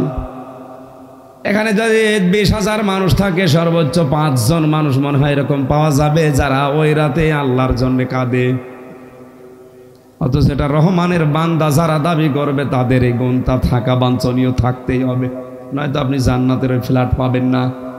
এখন থেকে সিদ্ধান্ত নেওয়া যায় না, রাতের অংশ কিছুটা সময় হলেও আমি আল্লাহর জন্য বেঁধে রাখবো। ফাইযা ফারাগতা ফানসাব ওয়া ইলা রাব্বিকা ফারগাব। আল্লাহ পাক বলেন দুনিয়ার ঝামেলা যখন মুক্ত হবেন, হে নবী আপনার রবের দিকে মনোনিবেশ করেন, একটু সময় তাকে দেন। 3টা বছর যেহেতু এক ঘরের ভেতরে ফাঁসির কন্ডেম ছিলাম, আমি নিজে বাস্তবতা দেখেছি। ওখানে তো কাজ কাম নেই, শুধু নামাজ কালাম, খাওয়া দাওয়া আর পড়া ছাড়া কাজ নেই। গভীর রজনীতে উঠে, বিশেষ করে 2টা-3টার সময় উঠে কোরআনের আয়াতগুলো তেলাওয়াত করে যদি সত্যি আপনি মন থেকে সেজদায় পড়ে যেতে পারেন, 15-20 মিনিট, আধা ঘন্টা, 1 ঘন্টা করে যদি একটা সেজদা দেন, দুনিয়ায় স্ত্রী ব্যবহার করার চাইতেও বেশি শান্তি পাওয়া যায়। আজকে থেকে আমলটা শুরু করা লাগবে আমাদের। হ্যাঁ, তাহাজ্জুদ বড় আপনার জন্য ফরজ না, কিন্তু দুনিয়ায় কোনো নবী, কোনো আল্লাহর ওলি হতে পারে নাই তাহাজ্জুদ নামাজ পড়া ছাড়া। তাহাজ্জুদের ভেতরে মানুষকে আল্লাহ চেহারা নূরানি বানিয়ে দেয়। এখানে যারা পড়ে ওই রকম আপনি তাকান, ও ফ্রেশ ওয়াশ দেওয়া লাগে না, ফেয়ার এন্ড লাভলি লাগে না, এমনিতেই আল্লাহ নূর একটা ঢেলে দিয়েছে। আল্লাহ রাব্বুল আলামিন বলেন, হে নবী এই সময়টা আমার জন্য একটু বরাদ্দ করেন। রহমানের বান্দা যারা দাবি করবে তাদেরকেও বলেন তারা যেন আমি আল্লাহর জন্য কিছু সময় দাঁড়িয়ে থাকে। সেজদাটা যখন দেবেন একটু লম্বা করে দেবেন। আল্লাযীনা ইয়াকুলুনা রাব্বানা সরিফ আন্না আযাবা জাহান্নাম। রহমানের বান্দা যারা, তাদের আরেকটা গুণ, তারা জাহান্নাম থেকে আল্লাহর কাছে পানা চায়। কি থেকে? আরো জোরে। এখানে শিক্ষা আছে, বসেন। আল্লাহ পাক বলেন জাহান্নাম থেকে মুক্তি যাবে, পানা যাবে আল্লাহর কাছে রহমানের বান্দারা। কেন জানো? কেন এমন জাহান্নাম আমি বানিয়েছি, হে নবী কোনদিনের শাস্তির কল্পনাও কোনো মানুষের হৃদয়ে জাগ্রত হয়নি। কল্পনার জগতে আসা সম্ভব না জাহান্নামের যে আযাব। খালি জাহান্নাম নামই শুনেছি, গরম পানি আর আপনার শরীরের পুষ রক্তগুলো একসাথে মিশিয়ে যখন ফেরেশতারা ঠোঁটের কাছে আঁটবে, হাদিস শরীফ প্রমাণ করেছে মানুষের ঠোঁটের গোশতগুলো ঝুলে ঝুলে পড়বে তাপে, খেতে চাইবে না। জোর করে যখন খাওয়াবে, পেটের ভেতরে যাওয়ার সঙ্গে সঙ্গে নাড়ি ভুঁড়িগুলো সব পায়খানা রাস্তা দিয়ে বের হয়ে যাবে। আল্লাহ পাক বলেন, আমার বান্দা যারা তাদেরকে এটা শোনান, তারা যেন এই জাহান্নাম থেকে আমার কাছে পানা চায়। এটা বড় ভয়ঙ্কর জায়গা, এটা বড় কঠিন জায়গা। এই যে গরম আছে, এটা জাহান্নামের একটা নিকৃষ্ট জায়গার নাম। নবীজি মসজিদে নববীতে বসেছিলেন, হঠাৎ তিনি কেঁপে উঠলেন। সাহাবীরা বলে, হুজুর কি হয়েছে? নবীজি বলেন, 70 বছর আগে একটা পাথর জাহান্নামের উপর থেকে ফেলে দিয়েছিল, এই মাত্র জাহান্নামের তলদেশে গিয়ে পৌঁছিয়েছে। একটু আওয়াজ হয়েছে, জিবরাইল আমার কানে এসে বলেছে, এই জন্য আমি লাফিয়ে উঠলাম। বাংলার মুসলমানেরা কি জায়গা আপনি টের পাচ্ছেন? 70 বছর যদি লাগে একটা পাথর তার নিচে যেতে, হামজারে ফেলে দিলে কত বছর লাগবে বলেন? নবীজি পাথরের কথা বললেন, তোলার কথা বলেননি। 5 তলা বিল্ডিং এর উপর থেকে কেউ যদি তোলা ফেলে দেয়, 1 মন পাথর ফেলে দেয়, নিচে পড়বে আগে কোনটা বলেন না কেন? যার ওজন বেশি আছে এটা আগে পড়ার কথা। মানুষের চাইতে পাথরের ওজন বেশি। আল্লাহর নবী উদাহরণ হিসাবে কি সেট করলেন জিবরাইলের কাছে শুনে, যে পাথর পড়তে যদি এত সময় লাগে, আমি মানুষ, আমি পড়ে গেলে কত সময় লাগবে? এই জন্য যত মানুষ কাবা শরীফ তাওয়াফ করে, পেশাইব হাজি, এরক নিয়ে আমিনি থেকে হজরে আসওয়াদ এই জায়গাটা পার হওয়ার সময় লক্ষ লক্ষ মানুষেরা একটা আয়াত পড়ে, রব্বানা আতিনা ফিদ দুনিয়া হাসানা ওয়া ফিল আখিরাতি হাসানা ওয়া কিনা আযাবান নার। এই খেয়াল করবেন, এটা এমনিতেই পড়ে না। আল্লাহর কাছে বলছে, আল্লাহ তোমার কাবা আমার সামনে, তুমি দুনিয়ায় আমাকে কল্যাণ দাও, হাসানা দাও। কোন জায়গার বলেন বলেন? এখানে ভেদ দুনিয়া হাসানার ভেতরে 10টা পয়েন্ট আছে। কেউ যদি মনে করে আমার দোয়া কবুল হয়েছে, তাহলে সে 10টা জিনিস দুনিয়ায় পাবে। আমার এই আয়াতের উপরে আলোচনা না, এই জন্য বিস্তারিত বলতে গেলে পুরা কোরআনের এই আয়াতগুলো শেষ হবে না। দুনিয়ার হাসানা আমি তাফসিরে পেয়েছি 10টা, আখিরাতের হাসানা 5টা। তাহলে 10 আর 5 কত? ওয়াকিনা আযাবান নার, আল্লাহ জাহান্নাম থেকে বাঁচাও। আল্লাহ বলেন জাহান্নাম থেকে বাঁচার উপায় মাত্র একটা। কয়টা? এ দোয়া কবুল করার পেছনে যদি আপনি দেখেন যে হ্যাঁ 10টা, 5টা আর 1টায় 16টা জিনিস আমি আসলে পাচ্ছি, তখন বুঝবেন আপনার দোয়া কবুল হয়েছে। আর একটাও যদি না পান, বুঝবেন শুধু দোয়া করে গেছেন, মাথার উপরে ওঠেনি। জাহান্নাম থেকে বাঁচার উপায়, যেহেতু জাহান্নামের আয়াতটা পড়েছে, এই জন্য এই শব্দটা বললাম। আমি একা না, সবাই দোয়া করেছি, ওয়াকিনা আযাবান নার, আল্লাহ আমাদের সবাইকে তুমি জাহান্নামের আগুন থেকে বাঁচাও। নবীজি বলেন জাহান্নামের আগুন থেকে বাঁচার উপায় আছে একটা। এই হাদিসের ব্যাখ্যায় একটা হাদিস এসেছে, কিয়ামতে আরাফ নামক একটা প্রাচীর থাকবে। ওই প্রাচীরের উপরে আল্লাহ কিছু মানুষকে দাঁড় করিয়ে দেবেন। ওরা জান্নাতেও যাবে না, জাহান্নামেও পড়বে না। বিশ্বনবীকে সাহাবীরা প্রশ্ন করলেন, এরা জান্নাতে যাচ্ছে না কেন? নবীজি বলেন, এই মানুষগুলো দুনিয়াতে জান্নাতে যাচ্ছে না এই কারণে ওদের সব কাজ ভালো ছিল, মা বাবার সাথে আচরণ খারাপ ছিল। এই কথা খেয়াল করেন। এ জায়গায় দাঁড়িয়ে আছে প্রাচীরের উপরে, আরাফ নামক প্রাচীর। শুরু হলো। নবীজি বলেন ওদের জীবনের সব কাজগুলো আমরা পেয়েছি, কিন্তু ওই লোকটার জীবনে মা বাবার সাথে আচরণ খারাপ করত। আজকে একটা ভিডিও ভাইরাল হয়েছে, দেখেছেন? 3 ভাই 2 বোন, সব বড় বড় হয়ে বিভিন্ন দেশে বিভিন্ন জায়গায় প্রতিষ্ঠিত হয়ে গেছে। এর ভেতরে একটা ভাই একটু পাগলামি করছে, তার বউ ছিল, বউ তার ছেড়ে চলে গেছে, পাগল হয়ে গেছে। এখন মার বাবাকে সব ভাই বোন মিলে সিদ্ধান্ত নিচ্ছে টাকা পয়সা জমি জায়গা যা আছে সব আমাদের নামে লিখে বাবাকে রাস্তায় ছেড়ে দাও। এদের 5টা সন্তান, আরে পাগলটা নিয়ে 6টা। এই পাগলটা বৃদ্ধাশ্রমের যিনি পরিচালক তাকে বলছে আমার বাবা ভাই আর বোনরা মিলে সিদ্ধান্ত নিয়েছে তার জমি জায়গা টাকা পয়সা যা আছে ওইটুকু আমাদের নিজেদের নামে লিখে নিয়ে তার রাস্তায় ছেড়ে দে। এই 5 জন সন্তান যদি কাবা শরীফে বসেও মারা যায় ওরা আরাফ নামক প্রাচীরে থাকবে, জান্নাত পাবে না। আসতে বলেন।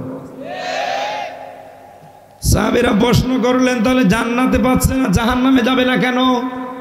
ওরা তো জাহান্নামে ফেলে দেওয়ার কথা। বিশ্বনবী বলেন না, ওদের জীবনে ছোটখাটো যাই থাকুক ওরা ইসলাম কায়েমের জন্য দুনিয়াতে আন্দোলন করত। এটা সূরা সফের 11 নম্বর আয়াতে দলিল আছে, হালাদুল্লুকুম আলা তিজারা তুনজিকুম মিন আযাবিন আলিম। আমি কি একটা ব্যবসার কথা বলবো যেটা করলে জাহান্নামের আগুনে যাওয়া লাগবে না? সে ব্যবসার 3টা মূলনীতি এখানে আছে, আল্লাহর ওপরে বিশ্বাস, রাসূলের ওপরে বিশ্বাস, আর এই 2টা বিশ্বাসকে সামনে রেখে জান আর মাল দিয়ে আল্লাহর দ্বীনকে জমিনে কায়েম করার জন্য জিহাদ করা। সুতরাং ইসলাম কায়েমের জন্য যারা চেষ্টা করবে, আন্দোলন করবে, সংগ্রাম চালাবে দুনিয়াতে জান আর মাল দিয়ে, ওদের আর যাই হোক আল্লাহ ওদেরকে জাহান্নামে দেবে না। জাহান্নাম থেকে বাঁচার উপায় যে একটা, এটা আপনার টার্গেটে থাকা লাগবে। আমি চাই করি না কেন আল্লাহর দ্বীন যেন জমে কায়েম হয়, আল্লাহ তুমি এটা আমাকে দেখাও। এর জন্য যত কিছু করা লাগে ডাইরেক্ট ইনডাইরেক্ট পেছনের দরজা দিয়ে হলো আমাকে করা লাগবে। আমার ভাইরা, পরের আয়াতে আল্লাহ জানিয়েছেন আল্লাযীনা ইযা আনফাকু লাম ইউসরিফু ওয়া লাম ইয়াকতুরু ওয়া কানা বাইনা যালিকা কওয়ামা। আমার রহমানের বান্দা তারা যারা দান করতে করতে ফকির হয়ে যাবে না, আবার একেবারে কৃপণতা করবে না, মধ্যম পন্থায় তাদের জীবন চালাবে। ওয়াল্লাযীনা লা ইয়াদউনা মা'আল্লাহি ইলাহান আখার ইলা আখিরি আয়াত। এখানে 3টা পাপের কথা আছে, 1 2 3। নবীজি তাফসিরে জানিয়েছেন পাপ এই 3টা, কিন্তু শাস্তি হবে ডবল। কয়টা? 3টা পাপের কথা এখানে আছে, পাপ 3টা কিন্তু শাস্তি হবে ডবল। 1 নম্বরে যারা আল্লাহকে ডাকে, আল্লাহকে ডাকার পাশাপাশি যারা অন্য কাউকে ডাকে, আজ কিছুক্ষণ ইয়া আল্লাহ ইয়া আল্লাহ ইয়া রহমান ইয়া রহমান বলার পরে যারা বলে ইয়া আলী বাবা, খাজা বাবা, দয়াল বাবা, আল্লাহর সাথে যারা মিলিয়ে অন্য কাউকে ডাকে, এদের শাস্তি হবে ডবল। والذي ولا يقتلون النفس التي حرم الله إلا بالحق। যারা অন্যায় ভাবে মানুষকে হত্যা করে, আজ অন্যায় হত্যা দিন দিন বাড়ছে না কমছে? বলেন বলেন। ঠুনকো কারণে মানুষ মেরে ফেলে, হয়তো অনেকে ডাইরেক্ট মারে না। এদেশে এখন আবার সিস্টেম হয়েছে, নিজে কিছু করে না, পেছনের দরজা দিয়ে শুধু একটু হাওয়া দেয়, 10,000 মানুষ মরে যায়। কথা বুঝতেছেন? আপনি নিজে হয়তো মার্ডার করেননি, কিন্তু হাওয়া দিয়ে রেখেছেন, ওই হাওয়ায় মার্ডার হচ্ছে। আপনার শাস্তি হবে ডবল। ওয়ালা ইয়াজনুন, যারা জেনা করবে না। আর জেনা বলতে শুধু লজ্জা স্থানের এটা না, আমাদের হাতের জেনা আছে, মুখের জেনা আছে, চোখের জেনা আছে। কথা বলেন ঠিক কিনা? সব চাইতে বেশি জেনা হচ্ছে এখন আমাদের চোখ আর কলবের। জোরে বলেন নাউজুবিল্লাহ। আল্লাহ রাব্বুল আলামিন জানিয়েছেন ওয়াল্লাযীনা লা ইয়াশহাদুনা যুরা, আমার রহমানের বান্দা তারা মিথ্যা সাক্ষ্য দেয় না। 3টা বছর আমার জীবনে বাস্তবতায় দেখে বলছি, এই দেশে এখন 1,10,000-এর উপরে মানুষ কারাগারে আছে সারা দেশ মিলে। যদি মিথ্যা সাক্ষী বন্ধ হয়ে যায়, 5,000-এর বেশি লোক সারা দেশে জেলে থাকার কথা। অধিকাংশই বানানো ভুয়া মামলা, কিচ্ছু জানে না। জন্ম হয়েছে 24 সালের, প্রথমে সাক্ষী আছে 23 সালের। আমার বিরুদ্ধে যারা সাক্ষী দিয়ে 3 বছর আমারে কারাগারে রেখেছে, ওরা আর চাই করুক, আমার কাছে ক্ষমা পাওয়া ছাড়া রহমানের বান্দা হতে পারবে না। বহু মানুষকে এভাবে বিনা কারণে অন্ধকার প্রকোষ্ঠে 1 দিন 2 দিন না, বছরের পর বছর, কারো হয়ে গেছে 30 বছর, 35 বছর, 40 বছর, অথচ কিছুই না, বিষয়টা একেবারে তালগোল পাকিয়ে সোতায় সোতায় মিলিয়ে ওরে ধরিয়ে দিয়েছে। আপনি তাহাজ্জুদ পড়তে পারেন, 5 ওয়াক্ত নামাজ জামাতে পড়তে পারেন, 14 বার হজ করতে পারেন, আপনি রহমানের বান্দা এখনো হননি যদি মিথ্যা সাক্ষী দিয়ে থাকেন আর মিথ্যা সাক্ষীকে সাপোর্ট করে থাকেন। অনেকে হয়তো সাক্ষী দেয় না কিন্তু সাপোর্ট দেয়। কথা বলছেন, ওয়াল্লাযী ওয়াইদা মাররু বিল্লাগবি মাররু কিরামা। অনর্থক কথা এবং কাজ যেখানে শুরু হবে তারা নিজেদেরকে গুটিয়ে নেবে। আজ বাংলাদেশে অনর্থক কাজ যত বেশি হয় আমাদেরকে তত বেশি ওই জায়গায় পাওয়া যায়। 4-5 দিন আগে যে দিবসটা গেল, এটা অনর্থক না? এই যে বিশ্ব বেহায়া দিবস, এটা একেবারে অনর্থক। কারণ যে লোকটা এটা আমদানি করে নিয়ে এসেছে ওর নাম শফিক রেহমান, ইংল্যান্ড থেকে ধার করে এনেছে। ওর জীবনে কোনো ভালোবাসা নেই, এজন্য বছরে একবার ভালোবাসা পাওয়ার জন্য দিবস বানিয়েছে। এটা অনর্থক কাজ, এই জন্য বলছি। লোকটার জীবনী পড়লাম, ওর নাম ছিল শফিক রহমান। সাংবাদিকরা বলছে, স্যার আপনার নাম তো শফিক রহমান, আপনি রেহমান করলেন কেন? ও শয়তান জবাব দিচ্ছে, রহমানের ভেতরে মৌলবাদের গন্ধ পাওয়া যায়, এই জন্য কেটে বাঁকা করে রেহমান দিলাম। যে লোকটা আল্লাহর নামকে উলট পালট করতে ফেলতে পারে, এ নামের ভেতরে যারা মৌলবাদের গন্ধ খোঁজে, ওর নিয়ে আসা আমদানি করা বিশ্ব বেহায়া দিবস যারা পালন করেছেন, আপনি রহমানের বান্দার নেই। আমি কথা বোঝাতে পারিনি মনে হয়, আলহামদুলিল্লাহ। এইবারটা আয়াতটা আসছে, ভালো করে শোনেন। ওয়াল্লাযীনা ইযা যুক্কিরু বিআয়াতি রাব্বিহিম লাম ইয়াখিরু আলাইহা সাম্মা ওয়া উমিয়ানা। তাদের কাছে রহমানের আয়াত দিয়ে যখন ওয়াজ করা হয়, নসিহত দেওয়া হয়, এই মানুষগুলো আল্লাহর আয়াত শোনার পরে বোবা বধির অন্ধের মতো আচরণ করে না। অথচ বাংলাদেশে এইটাই বেশি হচ্ছে। কত অনুষ্ঠানে আমি বলেছি, মানিত্তাবা আল হুদা বেগাইরিল কোরআন আদাল্লাহুল্লাহ। নবীজি জানিয়েছেন, কেউ যদি কোরআন বাদ দিয়ে পৃথিবীর কোনো জায়গায় হেদায়েত পাওয়ার জন্য দৌড়ায়, আল্লাহ নিজে তাকে দায়িত্ব নিয়ে গোমরাহ করে দেয়। এই হাদিস তো আমি বানিয়েছি। বলেন বলেন, এখানে শব্দ হচ্ছে আদাল্লাহ। আদাল্লাহ ইউদিল্লু বাবে ইফাল।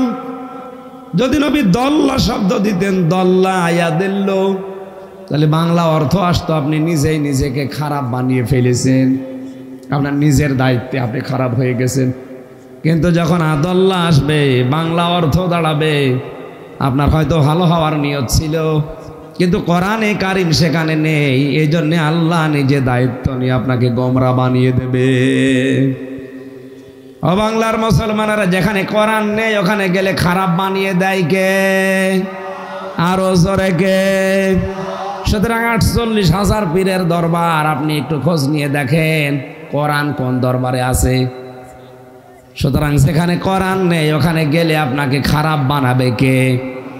বাংলাদেশের যে রাজনৈতিক দলের কর্মসূচিতে কোরআন নেই, কোরআনের কর্মসূচি নেই, ওখানে যদি কেউ দল করে ওকে খারাপ বানাবে কে? এ কথার ওজন টের পাচ্ছেন কি বললাম? এইটা যদি কেউ মেনে নেয়, বধির বোবা অন্ধের মতো আচরণ না করে যদি বুদ্ধি খাটায় যে কোরআন যেখানে নেই ওখানে গেলে আল্লাহ আমাকে গোমরা বানিয়ে দেবে, বাংলাদেশে কোরআন ছাড়ার কোনো দল থাকার কথা। এই জন্য রহমানের বান্দা যারা, তাদের কাছে যখন কোরআন দিয়ে উপস্থাপন করা হবে রবের জিকিরগুলো, আলোচনাগুলো, ওই মানুষগুলো অন্ধ, ববির, বোদা, বোবা, কানার মতো আচরণ করবে না। তারা চিন্তা ভাবনা করবে আমি রহমানের বান্দা, শয়তানের বান্দা না। তারা দোয়া করবে আল্লাযীনা ইয়াকুলুনা রব্বানা হাব লানা মিন আজওয়াজিনা ওয়া যুররিয়াতিনা কুররাতা আ'য়ুনি ওয়াজআলনা লিল মুত্তাকিনা ইমামা। তারা বলবে রব্বুল আলামিন তুমি আমাকে বউ দাও। কি দাও? এরা মনে হয় ঘুমিয়ে পড়িস। এটা ক্লাস চলছে না, জবাব দেন না কেন? আমার না গলা ভেঙে গেছে।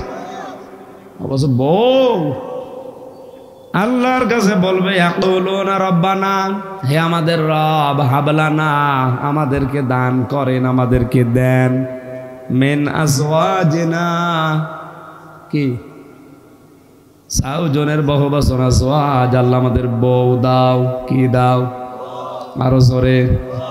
এখন বউ পেতে হলে কিভাবে পাওয়া লাগবে? কোন পদ্ধতিতে যাওয়া লাগবে? আল্লাহর নবী বলেন কেউ যদি আমার উম্মত হয়ে রহমানের বান্দা হয়ে বিয়ে করতে যায়, তার 4টা গুণ দেখে সে যেন বিয়ে করে। তার বংশ ঠিক আছে কিনা? এই কথা বুঝতেছেন? আজ হাজার হাজার মানুষ বংশের ঠিক নেই। আমি নিচে নামলাম না বংশ দেখার জন্য, এমনি বলে না। পৃথিবীর শ্রেষ্ঠ বংশে বিশ্ব নবীকে আল্লাহ পাঠিয়েছেন, কুরাইশ বংশ। দ্বিতীয় নম্বরে তার মাল দেখবেন, 3 নম্বরে তার চেহারা দেখবেন, 4 নম্বরে দেখবেন তার দিন আছে কিনা।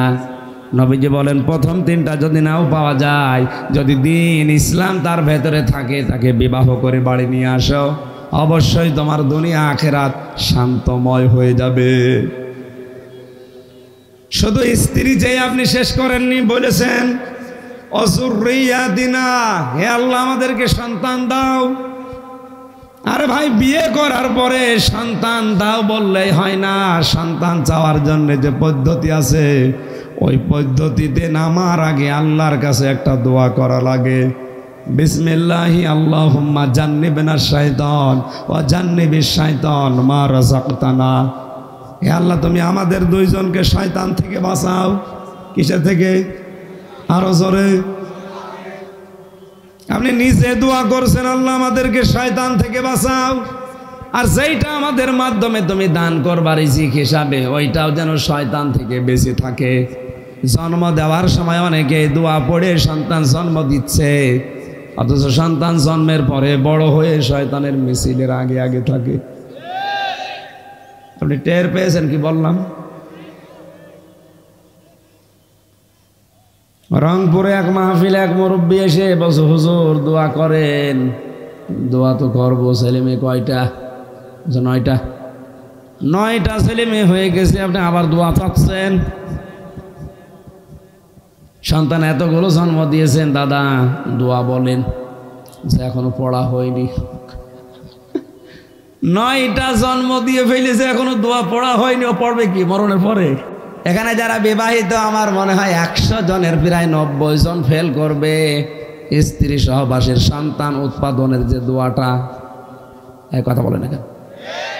অনেকেই মনে মনে আছে হুজুর এটা দোয়া পড়ার সময় না। না, আপনাকে দোয়া পড়া লাগবে। এই শব্দটার দিকে খেয়াল করেছেন? আল্লাহ বউ দাও, বউ দাও বললে হচ্ছে না। হযরত ওমর রাদিয়াল্লাহু তাআলা আনহু নিজের সন্তান আব্দুল্লাহকে বিয়ে দিয়েছিলেন। সেরকম ধনীর মেয়ে দেখে না, একটা গোয়ালিনী দুধ বিক্রি করে খায় এরকম একটা মহিলার মেয়ের সাথে তিনি দেখেছিলেন এর ভেতরে দিন আছে, আল্লাহর ভয় আছে। এই কারণে গভীর রজনীতে হযরত ওমর প্রসাদের খবর নেওয়ার জন্য পাহাড়ি এলাকা দিয়ে ঘুরছিলেন। হঠাৎ করে একটা মেয়ের আওয়াজ এসেছে। মা তার মেয়েকে ডাক দিয়ে বলছে, বেটি এ দুধের ভেতরে পানি লাগা। মেয়েটা বলছে না, এটা অন্যায়। হক বাতিল একসাথে মেলে না। দুধ হক, পানি এখানে বাতিল, এই দুইটা একসাথে আমি মেলাতে পারবো না। মা বলছে তোর ওয়াজ রাখ, আমি যা বলি তাই কর। মেয়েটা যখন রাজি না, তখন মারতে গেছে। মেয়েটা বলছে, মা আমাকে মেরে ফেলেন, কিন্তু আপনি জানেন না এদেশে হযরত ওমরের আইন জারি করেছে দুধে পানি দেওয়া যাবে না। মা ওর বুদ্ধি দেয়, তোর ওমর এখানে নেই, তার সিআইডি ডিআইবি কেউ নেই, তুই তাড়াতাড়ি কাজটা করে ফেল। মেয়েটা তখন মুখ দিয়ে বলেছে, মা তুমি মুসলমান, আমিও মুসলমান, তুমি হককে বাতিলের সাথে মেলাতে বলো। হযরত ওমর এখানে নেই আমি তা জানি, কিন্তু ওমরকে যে বানিয়েছে তিনি এখানে আছেন। হযরত ওমর কথাটা শুনে এত বেশি ভালো লেগেছে, দরজার উপরে ক্রস চিহ্ন দিয়ে বাড়িতে গেলেন। আব্দুল্লাহকে ডাক দিয়ে বলে, বাবা অনেকদিন তোর বিয়ে দেব বলে মেয়ে খুঁজছিলাম, মেয়ে আজকে আমি একটা পেয়েছি, কিন্তু দেখি নাই। আমার যদি বয়স থাকতো আমি নিজেই বিয়ে করে ফেলতাম, বয়স যেহেতু নেই, তোর বিয়ে দেওয়া লাগবে, তুই রাজি আছিস? ছেলেটা বলে, বাবা আপনি যে কাছে রাজি আমি অবশ্যই রাজি আছি, আমার দেখা লাগবে না। আজ হাজারো বাবা এখানে বসে আছেন, আপনি যদি বাড়িতে যে ছেলেকে বলেন, দেখো তোমার জন্য একটা আল্লাহওয়ালা মেয়ে পেয়েছি, বিয়ে করা লাগবে, বলবে আব্বা বাদ দাও, আসে 5 থেকে প্রেম চলছে, আমি 5 থেকে লাইন করেছি, আর তুমি এখন আছো 25 বছর, হবে না? পেয়াদারা ধরে নিয়ে এসেছে মেয়ে দুইটাকে রাজ দরবারে। হযরত ওমর ডাক দিয়ে বলে, এই গোয়ালিনী, তোমার মেয়েটার সাথে আমার ছেলে আব্দুল্লাহর বিয়ে দিতে চাই, তুমি কি রাজি আছো? বুড়ি মহিলা ডাক দিয়ে বলে, খলিফা আমি আগেই রাজি। হযরত ওমর বলে, আগে রাজি হয়ে গেলে কি করে চিন্তা করলে না? তুমি একজন দুধ বিক্রি করা মহিলা গোয়ালিনী, আর আমি দেশের প্রেসিডেন্ট, আমার ছেলে তোমার মতো গরিবের মেয়ের সাথে কেন বিয়ে দিতে চায়? বুড়ি মহিলা বলছে, আমার চিন্তা করার দরকার নেই, এটা আমার কপাল। হযরত ওমর ভাই কপাল, রাতের বেলা দুধে পানি দেওয়ার জন্য পিড়াপিড়ি করছিলি করে বল, তোর কপাল দেখছি। হযরত ওমর বলে, আমি নিজে রাতের বেলা এই কাজটা করে দেখে পরীক্ষা করেছি, তোমার মেয়ের চেহারা দেখে, তোমার বাড়ির অবস্থা দেখে না, তার ভেতরে আল্লাহর ভয় আছে, দিন আছে, এই কারণে আমি বাদশাহ হয়েও রাজি হই। এজন্য আমাদের সন্তান বিয়ে করার আগে সন্তানের যে মা আপনি উপহার দেবেন, এই মেয়েটা যেন দিনদার হয়। কথা বলেন ঠিক কিনা? কারণ আপনি হয়তো 5 বছর পর 10 বছর পরে বউ পাল্টাতে পারবেন, কিন্তু সন্তান যদি একবার এসে যায়, ওই সন্তান তার মা পাল্টাতে পারবে। এই জন্য মা পাল্টানো লাগবে না, এরকম একটা মা দেখে নিয়ে আসেন। আমার কথা বোঝা গেছে? রহমানের বান্দা যারা, তারা এই কাজ করবে, আল্লাহ আমাদেরকে বউ দাও, কিন্তু এরকম বউ দাও যে মেয়েটাকে হযরত ওমর ছেলের বউ করে নিয়ে আসলেন। মেয়েটা গরিবের মেয়ে, গোয়ালিনীর মেয়ে, কিন্তু আল্লাহ পাক এই মেয়ের পেটে এমন সন্তান দিয়েছিলেন, ইসলামের 5ম খলিফা ওমর ইবনে আব্দুল আজিজ বলা হয় যাকে। জোরে বলেন সুবহানাল্লাহ। এই জন্য বউ মানিয়ে আসার সময় আগে খেয়াল করবেন যে ওই স্টার জলসা দেখে কিনা। অবশ্য ঠিক,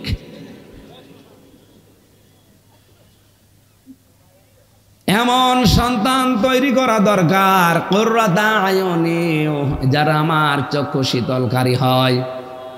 অথচ এই শব্দটাকে আজ তুলে দেওয়ার জন্য শিক্ষা ব্যবস্থা থেকে মা বাবার সাথে যে আচরণ, এই চ্যাপ্টারগুলো বাদ দিয়ে দিয়ে এমন এমন চ্যাপ্টার লাগিয়েছে। এই যে ছেলেটা দুঃখ করে বলেছে, আমার 5-6 ভাই বোন মিলে বাবাকে টাকা পয়সা নিয়ে রাস্তায় ছেড়ে দেওয়ার সিদ্ধান্ত নিয়েছে। একটা অল্প শিক্ষিত না, অধিকাংশ ছেলেগুলো শিক্ষিত। শিক্ষা ছিল, কিন্তু কোরআনে কারিমের শিক্ষা ওদের নেই। এই জন্য মা বাবা যে কি ওরা এখনো টের পায়নি। নবীজি বলেন, পৃথিবীর মানুষেরা তোর বাবার মা যদি বলে তামাম দুনিয়া ছেড়ে দেওয়া লাগবে, কথা না বলে ছেড়ে দিবি। কোন জায়গা তাদের অবস্থান টের পাচ্ছেন? আল্লাহর পরে স্থান তাদের।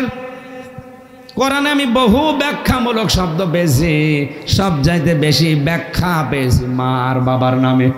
আল্লাহ এত বেশি বেশি ব্যাখ্যা দিয়েছেন, আপনি পাগল হয়ে যাবেন চিন্তা করলে। আমি একটা আয়াত শোনাচ্ছি, 23টা আয়াত পেয়েছি, 23টা। আলেম যারা আছে বুঝবেন, কবির ভাই ভালো করে খেয়াল করেন। আল্লাহ পাক বলেন, ওয়াখফিদ লাহুমা জানাহাদ-দুল্লি মিনার রাহমা। এদের ভেতরে যেরকম সূক্ষ্ম জিনিস আছে আমি কোনোদিন কল্পনাও করি নাই। তাফসীরের গভীরে এসে দেখি কি শব্দ আল্লাহ লাগিয়েছেন, অখফিদ। খফসুন শব্দের শাব্দিক অর্থ হচ্ছে ডাউন, ফল করা। আল্লাহ বলেন, হে দুনিয়ার সন্তানেরা ডাউন কর, তারপরে ফল করে দে। কি ফল করবে? জানাহাজুল্লি মিনার রহমা। জানাহন মানে ডানা, জানাহন মানে জিল্লুন মানে নম্রতা বা ছায়া। তোর ডানার যে ছায়া আছে, এভাবে হাত মেলে ধরলে দেখেন একটা ছায়া পড়ছে, আল্লাহ এই ছায়ার সাথে উদাহরণ দিলেন, অথচ এখানে হাত দেয়নি, দিয়েছে ডানা। আমরা জানি এখানে সবাই যে আমাদের মানুষ যারা, আমাদের ডানা নেই, আছে? এক কথা বলা লাগবে। ডানা হয় পাখির, কার? তো পাখির ডানা ধার করে হাওলাত করে আল্লাহ আমাদের লাগিয়ে দিলেন কেন? আমাদের হাতের কথা বলতে পারতেন না? হাতের কথা বলেনি এই কারণে হাতের ভেতরে রডের মতো শক্ত করা হাড় আছে। কথা বুঝতেছে? এটা সফট না, নরম না, মোলায়েম না, কিন্তু পাখির ডানার ভেতরে পর আছে, পালক আছে। এটা সফট, নরম, কোমল, এত বেশি সফট। পাখি যখন নিজের ডানাটা এভাবে ডাউন করার পরে ফল করে দেয়, বাচ্চারা ওর নিচে যে কিচির মিচির একটা স্বাদ, অনির্বচন সুখ অনুভব করে। শব্দটা তাফসীরে আমি এইটাই পেয়েছি, তারা অনির্বচন সুখ অনুভব করে।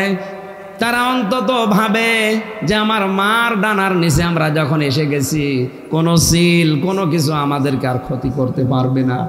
আল্লাহ ডানার উদাহরণটা দিয়ে এটা জানাতে চেয়েছেন, বাংলার মানুষেরা, ও পৃথিবীর বান্দা বান্দিরা, মার বাবার সাথে এমন আচরণ করবা ওরা যেন অন্তত এই কথা বিশ্বাস করে ফেলতে পারে যে আমার হামজা থাকতে আমাদের জীবনে আর কেউ মারতে পারবে না, আমাদের ভাতে মারতে পারবে না, আমাদের অসুখে মারতে পারবে না।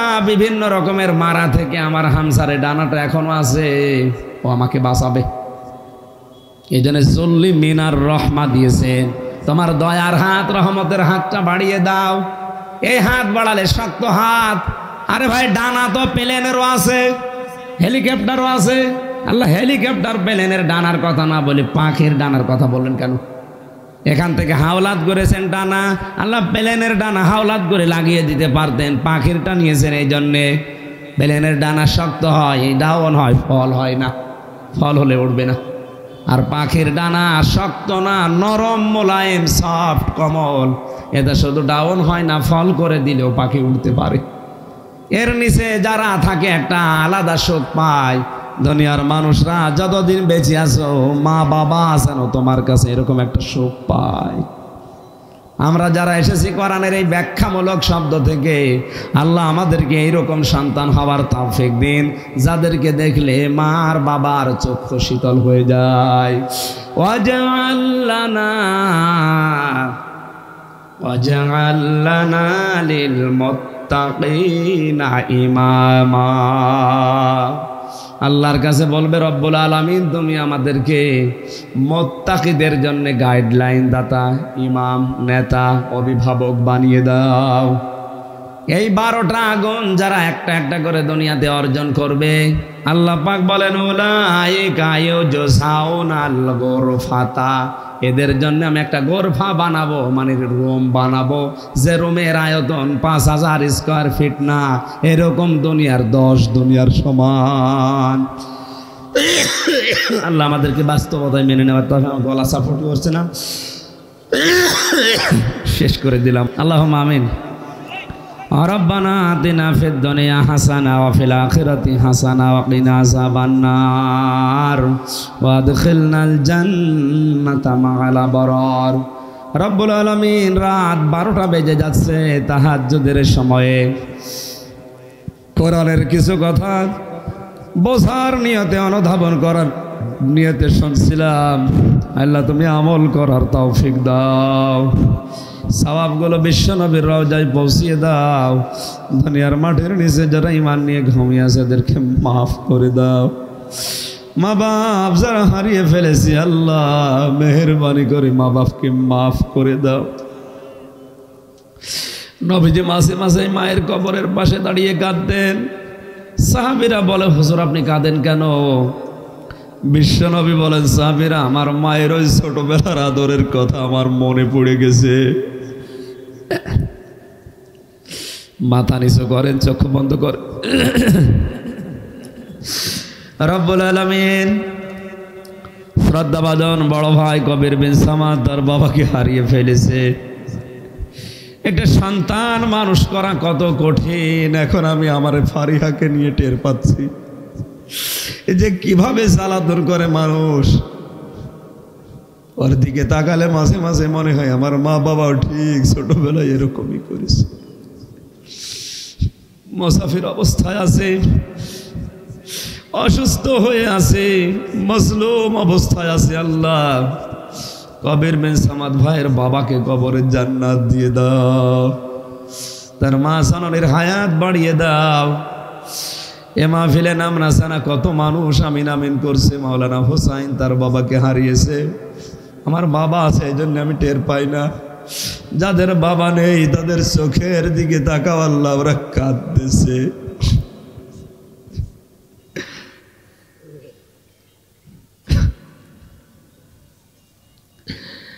রব্বুল আলামিন মা বাবা আমার আছে, তাদের হায়াত তুমি বাড়িয়ে দাও, তাদেরকে তুমি দ্বীন ইসলামের ওপরে টিকিয়ে রাখো।